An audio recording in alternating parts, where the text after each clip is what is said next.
바른미래당 제51차 원내 정책회의 개최하겠습니다.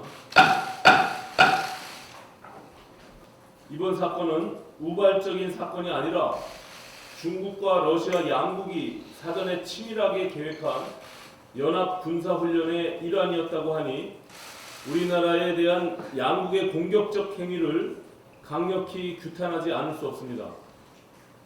더욱더 용서하기 힘든 일은 러시아가 사과를 해오기는커녕 대한민국 공군이 공중 난동을 벌였다는 적반하장의 태도를 보인 것입니다.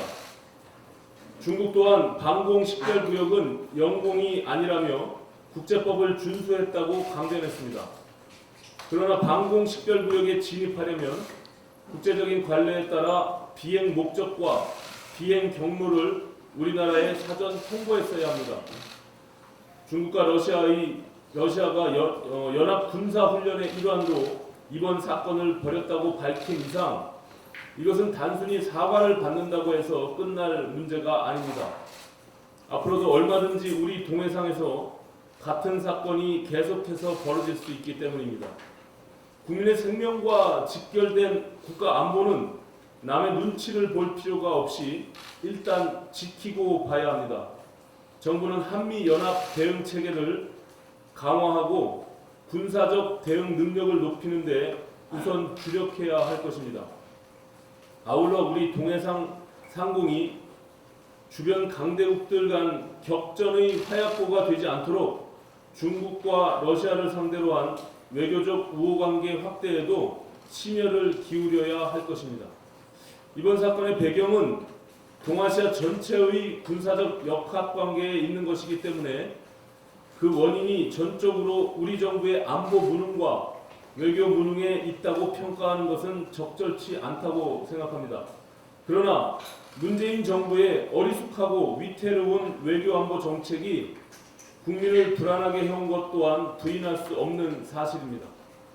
이번 사건과 관련해서 청와대는 러시아 정부의 공식 입장이 나오기도 전에 주한 러시아 대사관 무관 한 사람의 말만 듣고 러시아가 유감의 뜻을 밝혔으며 이번 사건은 기기 오작동에 따른 것으로 침범 의도는 없었다고 한다는 사실과 다른 브리핑으로 혼선을 빚었습니다. 청와대의 이런 아마추어적인 행태가 정부의 안보 능력을 의심하게 만들고 국민의 안보 불안을 증폭시키는 원인이 되는 것입니다. 문재인 정부는 야당이 침소봉대한다고 억울해하지만 말고 자신들의 문제가 뭔지 제발 스스로 돌이켜보기를 바랍니다.